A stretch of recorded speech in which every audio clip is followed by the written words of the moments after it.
Ky episod u mundësua nga Vodafone, Abibank, Melia, Lajthiza, Metropolitan, Tumo. Në këtë episod kam ftuar një shkencëtare.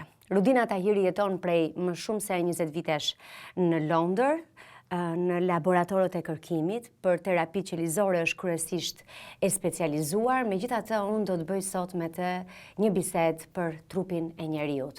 Nga ato qelizat mikroskopike dhe deri tek fakti pse dora jon ka 5 gishta. Pse jemi të gjithë të përbërë nga e njëjta lëndë, neurone, qeliza, nerva dhe jemi kaq të ndryshëm. Mirë se erdhe Rudina. Mirë se ishe të faleminderit për ftesën. Sa shumë e kam kërkuar unë një shkencëtare si puna jote ta dish ti. Faleminderit. Të gjitha rrugët takohen edhe në Tiranë tani. Absolutely. Po e nis me një pyetje të drejtë për drejtë sigurisht. Trupi i njeriut është kaq perfekt. Është një perfeksion. Si e shpjegon një njeri i shkencës këtë? Trupi i njeriut është një strukturë. Një strukturë arti. Në atë ka art sepse ekzistojnë sisteme të caktuara që lidhen me njëra tjetrën në mënyrë shumë harmonike, po dhe që kontradiktojnë njëra tjetrën. Harmonia ekziston në sinjalet që ka dhe në mënyrën e paraqitjes së atyre sinjaleve.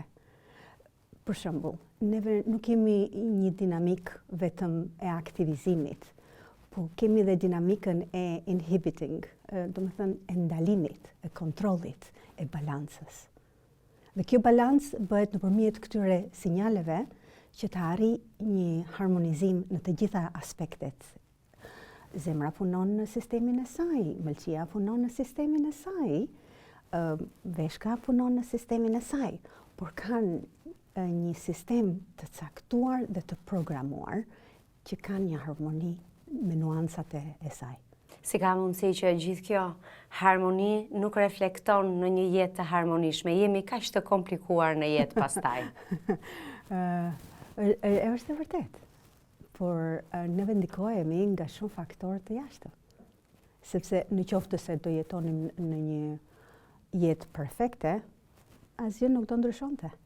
Koha, environment apo mjedisi, emocionet që neve dhe reaksionet që bëjmë, është aksion dhe reaksion. Që këto bëjnë një dinamik akoma më të një niveli akoma më të lartë. Profesoresh Rudina, unë thash që dua të shpjegoj pse ne jemi të përbërë nga njëjta lëndë, kemi të njëjtën përmbajtje në trupin tonë, qelizat, neuronet, nervat, muskujt, organet, vendosjen, të gjithë kemi një gojë, duart tona kanë nga 5 gishta. Por nga ana tjetër ne jemi kaq të ndryshëm me njëri tjetrin. Le ta quajmë domethënë trupin e njeriut si një sistem që është i programuar. Pra, neve kemi një program gjenetik. Programi gjenetik jep strukturës një lloj qëllimi. Është si puna ti do punosh në këtë lloj etapash dhe do japësh këtë lloj paraqitje. Por ana se ku ndryshojmë nuancat është në bazë të një substance tjetër. Që është shpirti. Pra, shpirti është, neve e kemi paksa, neve nuk i shikojmë këtë lloj substancash, se mund të quaj substancë, por që interact, do të thënë, lidhet me trupin. Ka shumë aspekte që shumë në fushën e mjekësisë nuk i shpjegojnë dot. Shpirti dhe ndërgjegja. Absolutely. Sepse jo vetëm që nuk i kuptojmë, por nuk e dim, domethënë, se si ato interact, se si ato lidhen. Ndërveprojnë. Absolutely. Yeah. A është në rrugën e duhur shkenca për ta kuptuar, apo është mirë mos ta kuptojmë asnjëherë këtë gjë, këtë magji? No, mendoj se shkenca e ka kuptuar, por Nuk e thot. no, studimet me sa di unë, domethënë studimet janë atje dhe shikojnë vetëm në psikologji, i shikojnë dhe i studiojnë. Domethënë si vepron një njeri kur futet në stres. Si reagon një fëmijë kur qan apo kur interakt me nënën. Këto lloj interaktesh janë, domethënë, nuk janë fizike. Nuk i shpjegojmë dot nga ana fizike. Pse fëmia ka frikë kur nëna del jashtë dhomës. Se fillon të reagojë ndryshe në praninë të një njeriu që nuk është i afërt, që nuk e ka parë asnjëherë. Këto janë interactions që neve nuk i kuptojmë nëpërmjet shpjegimit fizik, por i kuptojmë në mënyrë se si truri punon dhe kush është aspekti që you trigger that kind of reactions. Pra, se njeriu vepron në situata të ndryshme, në mënyra të ndryshme, në nuanca të ndryshme. A ka diçka më perfekte se sa trupi i njeriut? Atë nuk e di. Okej. Unë i pyes të gjithë njerëzit e mjekësisë për një raport me Zotin, sepse e kisha menduar ta vendosja nga fundi, po ne dolëm te shpirti dhe te disa gjëra që nuk shpjegohen në aspektin fizik. Dhe sigurisht i pyes që të gjithë, Rudina, nuk më nxit veshja apo shamia jote ta bëj këtë pyetje. Kjo ndoshta ma përforcon dhe më shumë dhe do doja shumë ta kuptoja se si një shkencëtare është takuar dhe ka shkuar tek Zoti në mënyrën tuaj, në mënyrën tënde. Kur e keni marrë këtë vendim? Është një udhtim gradual. Nuk është i menjëhershëm.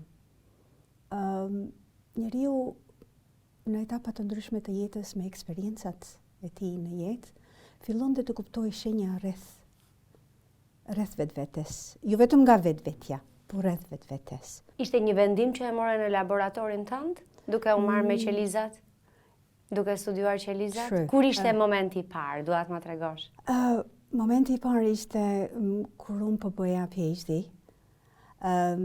Dhe gjatë eksperimenteve që unë po bëja, kishte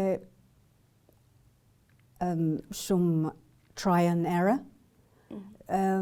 Dhe në një aspekt, duke i analizuar të dhënat që unë mblidhja gjatë eksperimenteve, kuptova një moment që, domethënë, you step back edhe ti mendon, nëse kjo do të ishte në këtë dimension, qelizat nuk do të vepronin në mënyrë të tillë. Pra çfarë i bëri qelizat të funksionojnë në mënyrë kaq perfekte, kur ti nuk arrin do ta kuptosh, krijon imazhin që diçka është beyond your capacity. But what caused that? Çfarë ndolli që të veproni në mënyrë të tillë? Pra këtë kompleksitet që unë shikoj me sy, who did that? How come I cannot generate it again? Again and again. Duhet të jetë për herë. If unë bashkoj, for example, DNA, 4 bazat, how can I not be able to kind of random put it? Domethënë, probabiliteti që DNA të krijoj the helix in such a perfect way, nuk bëhet atë random. Si është në Shqip që ADN-ja të krijoj çfarë? Të krijoj strukturën tredimensionale dhe të krijoj gjenet që janë, because në genetik, gjenet, you have to switch it on and off. Në mënyrë që të japër sinjalin jashtë bërthamës. Pra ky sinjal how does it know that you need this particular gene at the certain time, at a certain place, and at a certain amount? It's so precise, so it's not random. Është shumë komplekse që probabilitet është, domethënë, si një puzzle që ti i thua puzzle-it shkon në pjesët që ti don. No, it can't. Është 1/1,000,000 probabiliteti që ajo të shkojë në vendin e vet. You need to see, duhet ta shikosh, domethënë ti duhet të jesh shumë zoom out që ta shikosh atë mozaikun që krijohet në qelis. Pra ky mozaik nuk mund dot në mënyrë kaotike të vi dhe të funksionoj ai zinxhiret e aktivitetit që ndodh brenda dhe jashtë, brenda qelizës, jo më brenda trupit tonë. Kjo ndodhi para 10 vitesh kur ti ishe në laboratorin tënd dhe kërkove Zotin për të shpjeguar atë që ndodh në trupin e njeriut, atë perfeksion që ndodh në gjithë aktivitetin e ADN-s dhe shumë është interesante. Pra kjo më çon rrjedhimisht më çon tek pyetja që ndoshta është një pyetje konstatim, ju nuk besoni tek evolucioni. It's tricky. It is tricky. Well, not really. Jo tamam. Jo tamam. Okay. Arsyeja është that në qoftë se le ta bëjmë pyetje. Po. It's okay. Neve po reflektojmë. Po. Nëse do ndodhte evolucioni, bëjmë pyetjen, pse në një pikë të ekzistencës së njeriut nuk ndodhi një ndryshim më tepër se sa jemi? Pse ndaluam këtu? Exactly. Pause the time. Imagjinoj, le të ndalojmë kohën dhe të themi, kemi parë në një pikë të ekzistencës tonë në tokë një ndryshim që është më ndryshe se sa ajo që kemi gjetur. Pra kemi në një dokument apo një provë që diçka ka ndodhur, është evoluar. Pra më çdo kuptoj me evolimin, pra ka ndryshuar nga struktura që ne e gjetëm. Pra një alg, e gjetëm alg dhe alg ngeli.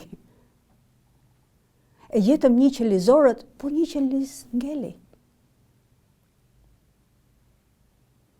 Pra, asnjë nga, domethënë, ato janë ndryshe, ato kanë ngjashmëri të ndryshme në mekanizma, pa nuk shikuam që ndolli në një pikë të caktuar që ne e vërtetojmë.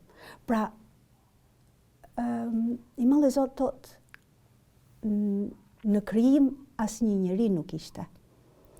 Sepse në qoftë se ne do ishim, do ta shikonim dhe do themi kështu ndolli. Po në krijim ne nuk ishim.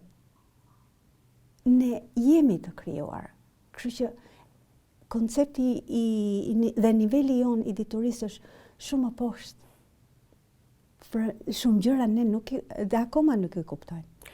Një shkencëtare që punon gjatë gjithë kohës me trupin e njeriut, beson tek Zoti dhe tek ky perfeksion që nuk shpjegohet dot me shkencë. Në fakt, shkenca e studion, përpiqet gjej përgjigje, por krijimi nuk është i shkencës. No. Çfarë mendon për jetën dhe për vdekjen? Për mua jeta dhe vdekja janë etapa. Nuk janë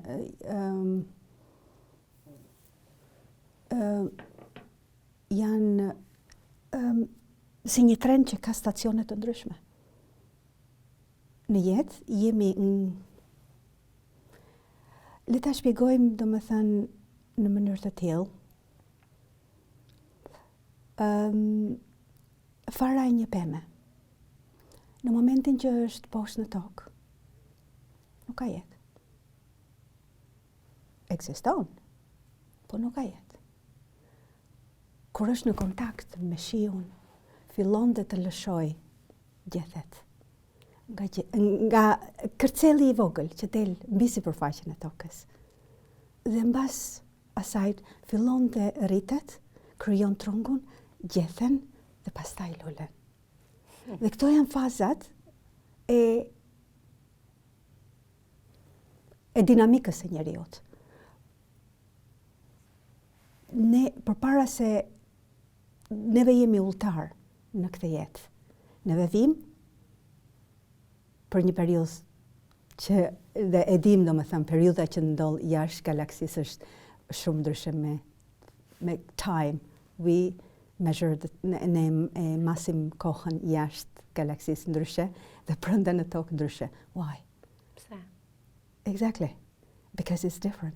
It's completely different. Është komplet ndryshe për arsye sepse ne nuk e konceptojmë dot. Ne nuk kemi kontroll në kohë. Dhe në momentin, domethënë, kjo është jeta jonë, dhe pastaj fillojmë japim produktet në këtë jetë dhe pastaj duhet të largohemi. Po nuk mbaron me aq. Because cikli vazhdon. Se ndryshe do ishim, nuk do kishim një mision.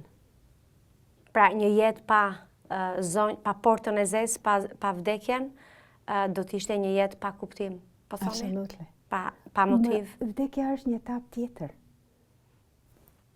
Çfarë lloj etape është? Ka një vazhdimsi atje? Në Islam ne shpjegohet shumë qartë, domethënë, dinamika e vdekjes. Në këtë jetë ti bashkohesh me ruh apo soul, Me shpirt. me shpirtin, dhe në vdekje ti ndahesh. Në kuptimin që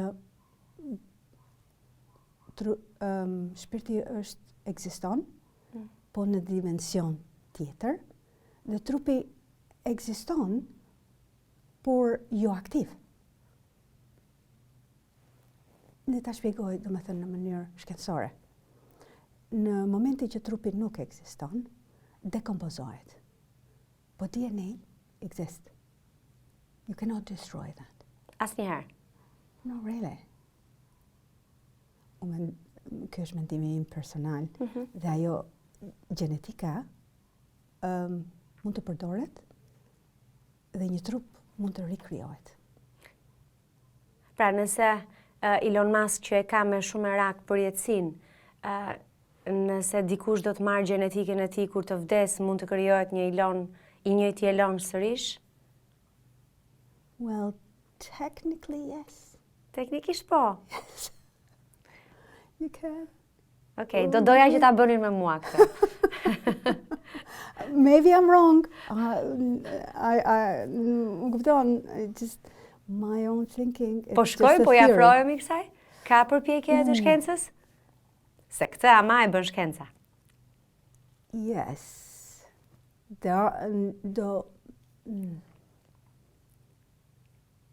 Yeah, you can revive the genetic. Okay. Mund ta rilindim gjenetikën atë në tonë. Genetikën, yes. But how good we are with that? Sepse qëndro pak këtu se më pëlqen, mund ta elaborojmë. A ja vlen të rilindim? Të rikrijohemi? Të rivim? problemi është ne do rikrijohemi. But do we have the power? Çfarë nuk kupton me a kemi fuqinë? Që kemi fuqinë, do me thënë, që mund ta kesh gjenetikën, por do mundet ajo gjenetika të rikthehet në një strukturë funksionale. Kur neve jemi në fazën e embrionit, është një periudhë që neve bashkohemi me shpirtin dhe le të ta shpjegoj në mënyrë të tillë. Le ta shikojmë fazën kur neve vdesim. Momenti që vdesim. Çfarë themi? Iku shpirti. ndonjëherë bëj pyetjen, okay, i ku shpirti? Dhe si rezultati asaj, that reaction, domethënë shkëputja ka një pasojë. Si pasojë, trupi nuk funksionon më. Pra ajo është një moment që shpirti si energji apo si një substancë që mbase unë se kuptoj dhe aq mirë, dhe nuk e di domethënë the main but it is something është diçka më shumë se sa ne e kemi konceptin e energjisë. A është e vërtetë ajo teza, teoria, gjithmonë në opinionin tënd, Rudina, që edhe pasi pushon zemra, truri merr sinjale dhe 7-8 minuta më tej? Yes. Në bazë të asaj që unë kam lexuar, mbase unë nuk jam shumë e thellë në këtë aspekt, por zemra ka një funksion të caktuar që në momentin që ndalon, qarkullimi i gjakut jo menjëherë ndalon, se është në tubat që ekziston.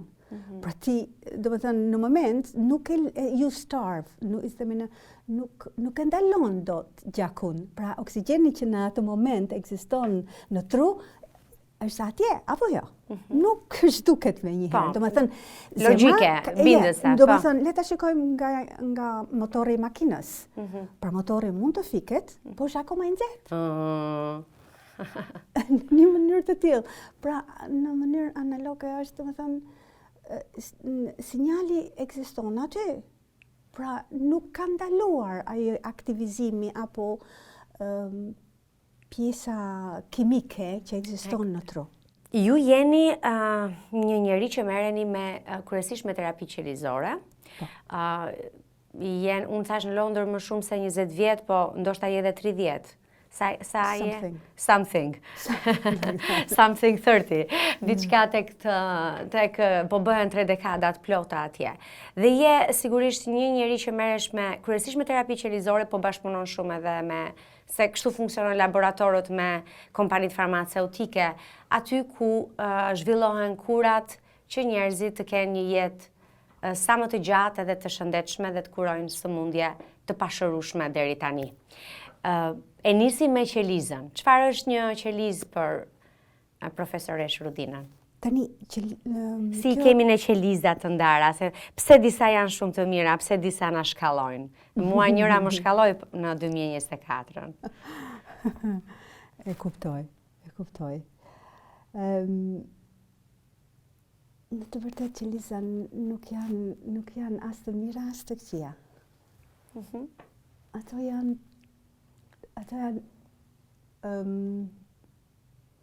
I would say so nice. They help us so well.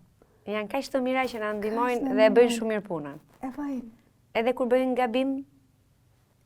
Sinjali është gabim, qeliza është shumë e mirë. Okay. Po qeliza nuk e din që po bën një diçka të gabuar.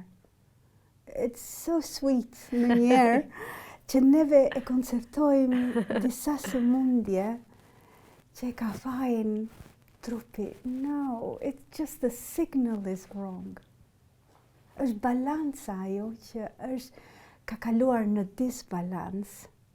Çfarë shkakton këtë disbalans, këtë sinjal keqkuptues, gabues? Unë mendoj se janë disa faktorë externally. Të jashtëm? Yes.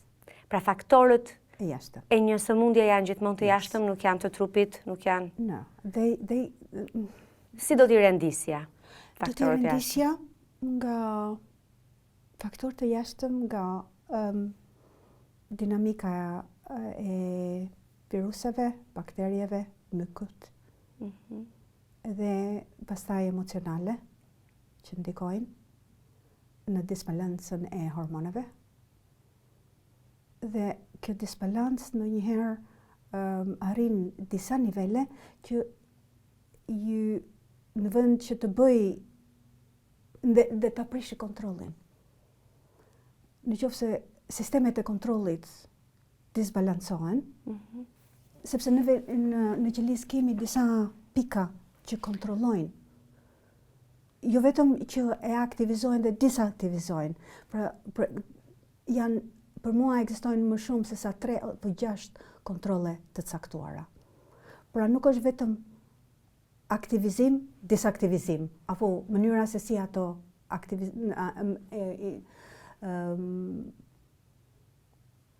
lidhen me njëra tjetrën. Organizojnë. Po është edhe 1/3 që i kontrollon. Okej, ju dy qeliza po funksiononi njëra me tjetrën, po shkëmbeni X, Y, and Z, po është edhe 1/3 që i shikon. Okej, po e bëni ashtu siç duhet?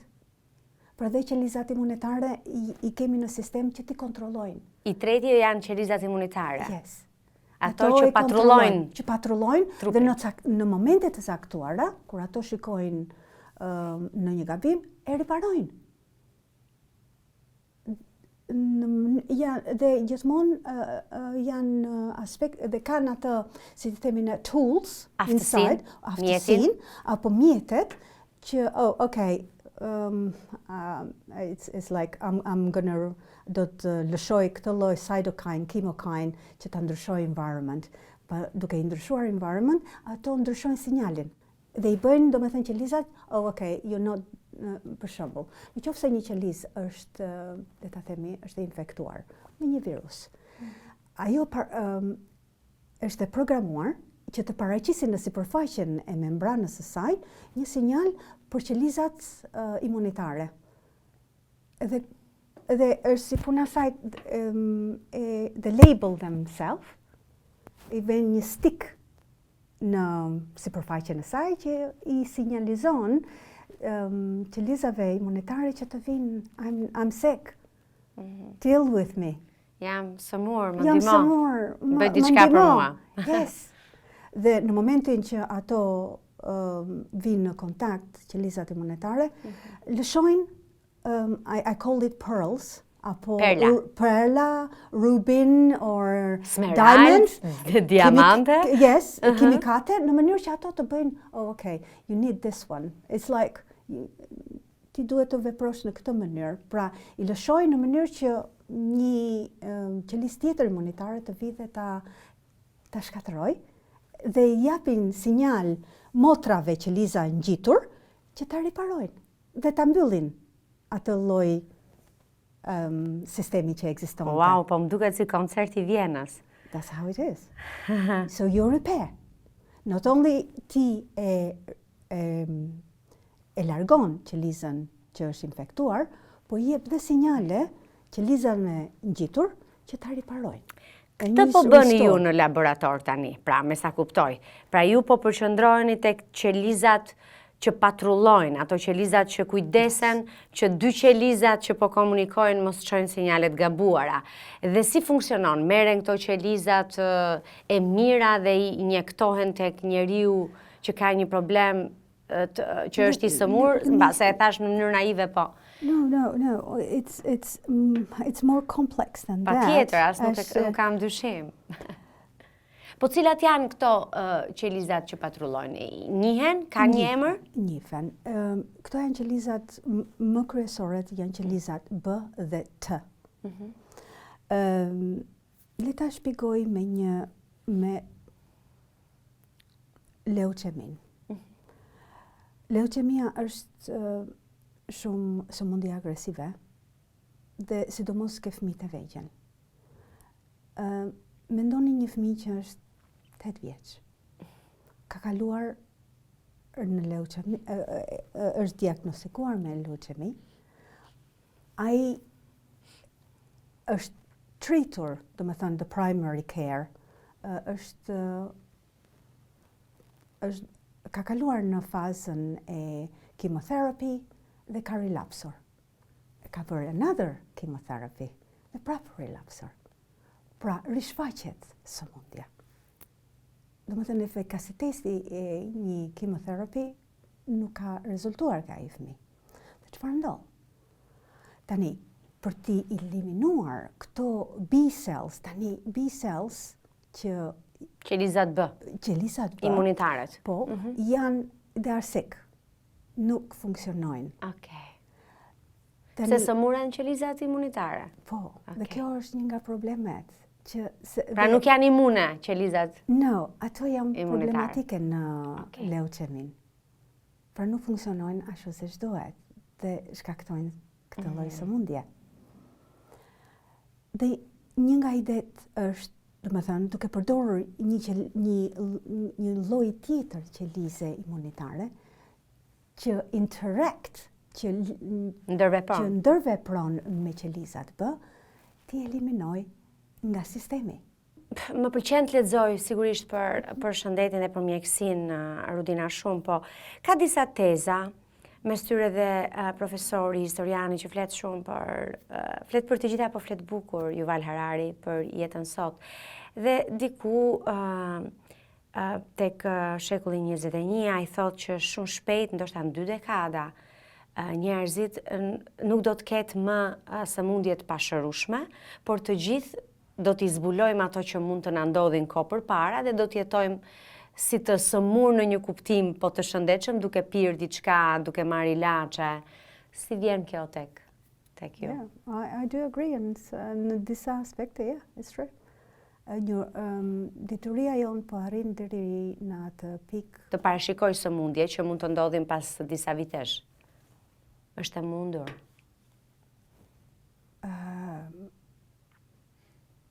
Besoj se po.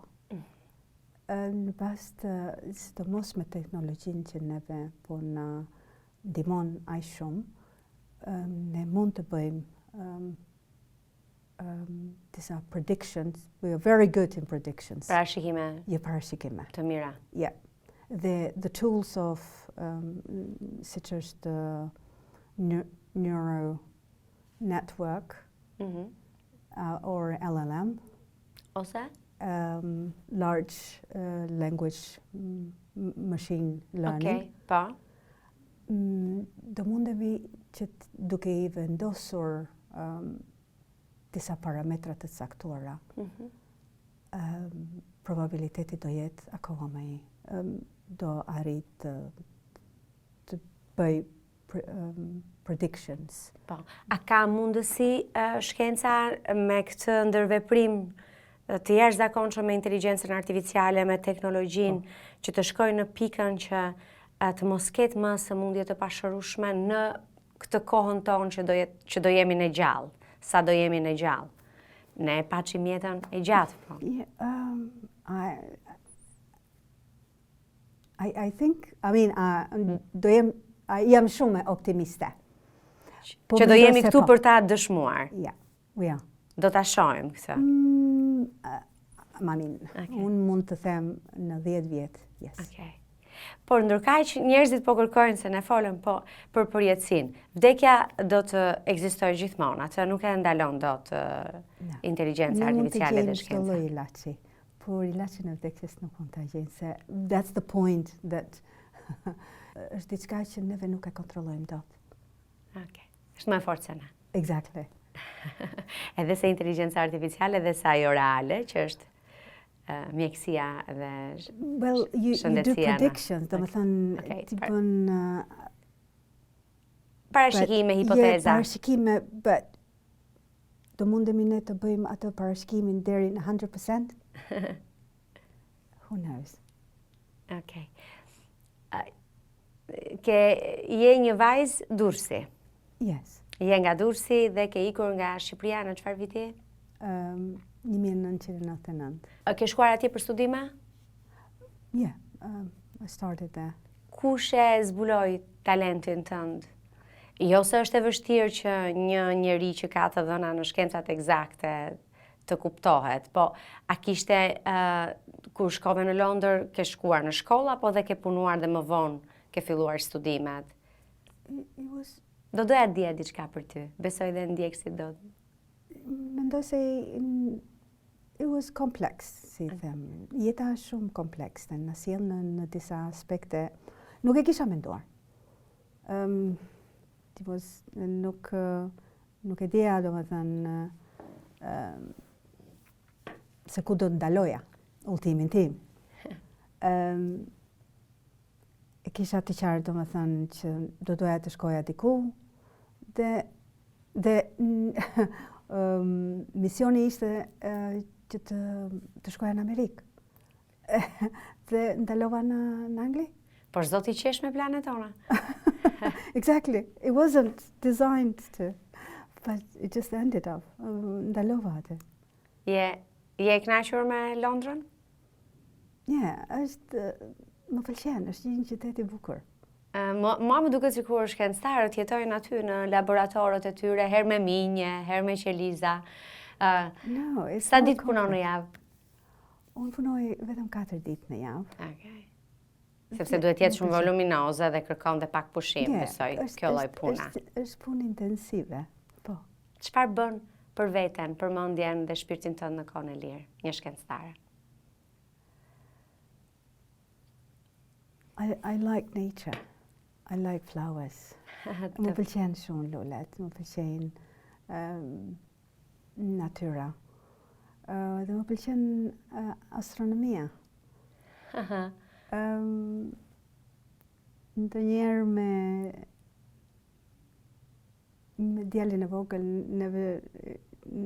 neve rrim shumë orë që të studiojmë diellin. Më pëlqen dielli. Është një nga Keni bërë ndonjë zbulim për momentin? Keni parë diçka që se dim? Në pëlqen. Në momentet e saktora, domethënë, bëjmë fotografi të perëndimit të diellit. Okay. Nuancat e dritave që domethënë që shikojmë në horizont. Okay. Unë gjithmonë kur kthehem nga çdo lloj rruge, po që do të kalosh nëpër Golem, edhe mendoj që ai perëndimi në Golem është vërtet i bukur, shumë i purpër, të ndryshojnë. Exactly. Të kujtohet perëndimi? Na pëlqen, domethënë, sidomos tu në Shqipëri, shikoj domethënë kur perëndimi takon sipërfaqen e detit, është një mrekulli. Ne jemi një vend me diell, por disa thonë që në përgjithësi shqiptarët si popull e kanë vitaminën D të ulët, edhe unë ashtu e kam të ulët, nuk e di nëse kjo është thjesht një përgjithësim i nxituar apo një legjendë urbane, po vitamina D ka rol të rëndësishëm në jetën e njeriut? Sidomos është një nga proteinat që është esenciale në disa aspekte të... Për kockat na thonë ne këtu, po nuk e di nëse ka diçka më shumë. Jo vetëm ndaj kockave, por është edhe ndikon në sistemin emocional, në the mood. Në humor? Në humorin e njeriut. Nuk e dija këtë, nuk më ka thënë asnjë. Well, it does, sepse mendoj, me nivelin e njohurisë time ndaj kësaj, po ekziston, domethënë, neve disa aspekte të vitaminave i shikojmë në një drejtim. Po gjithmonë disa molekula në trupin ton veprojnë në shumë aspekte, jo vetëm në një aspekt. Sepse për ndryshe ne do të ishim super të mbushur me dimensione apo me proteina të ndryshme. Cila është filozofia e jetës së një shkencëtare? You have a mission and you have to fulfill it. Okay. Pra, njerëz që jetojnë në një mision. Exactly. You have a mission. And misioni në këtë jetë është, domethënë, të bësh një diçka, ta bësh me qëllimin e mirë. Çfarë është ajo që njerëzit nuk e dinë për veten e tyre, që do doja ta dinin? Ta kuptonin. Le ta them personalisht, unë mendoj se kur gaboj, do doja që ta dija në atë moment kur gaboja. Në mënyrë që dhe riparimi të ishte i shpejt. Por neve duam kohë që të bëjmë riparimin. Korrigjimin. Korrigjimin. Vetë korrigjimin. Vetë korrigjimin. Do duhet të vetë korrigjohesh në çast. Exactly. So, do më thënë, të ngresh në nivelin akoma të lartë. Pra, gjithmonë kur ti e perfeksionon veten tënde, ti rritesh. Po ti nuk e kupton dot atë rritje. Pra ajo ndryshimi apo rigjenerimi i vetvetes në aspekte të ndryshme, nuk them do më thënë vetëm në trup, por edhe si karakter. Personalitet. Exactly. Në një botë që promovon statusin, pushtetin dhe paran, dhe me internetin dhe me jetën online, çdo gjë është bërë edhe më imponuese, absolutisht. Po e lidh këtë me atë kur ju pyetja se çfarë bën një njeri si ju në kohën e lirë dhe përgjigjja ishte kaq e thjesht, më pëlqen natyra, më pëlqen dielli, më pëlqejnë lulet, natyra, lulet, dielli kanë qenë gjithmonë aty. Pavarësisht industrializimit, teknologjisë apo inteligjencës artificiale. Po njerëzit kërkojnë shumë e më shumë. Çfarë është kjo gjë? Është në trupin ton kjo? Është faktori jashtëm apo faktori brendshëm? Kjo egoja për të pasur kaq shumë. You mentioned it. Ego. Në mënyrë instinktive. You said it. We do it. Ne e bëjmë atë. Egoja jonë. Sa në kontroll jemi ne të egos tonë.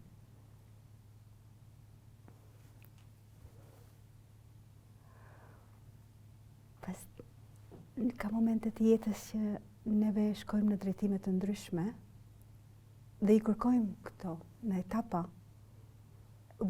Si themi që we strive. I'm gonna get the money. Ne. Do më duhen lekët. Yes. Sfidojmë veten. Sfidojmë veten dhe përqëndrohemi ke ajo. Po nuk në jetë nuk duhet të përqëndrohemi dhe duhet të dallojmë cilat janë vlerat. Dhe ku ekziston vlera më e madhe. Disa gjëra duhet i lesh. Dhe ato do të vinë vetë tek ty. Po ne i vejmë energjitë tona në diçka që mund të vinë në një kohë kur neve do na duhet në momentin që do na duhet.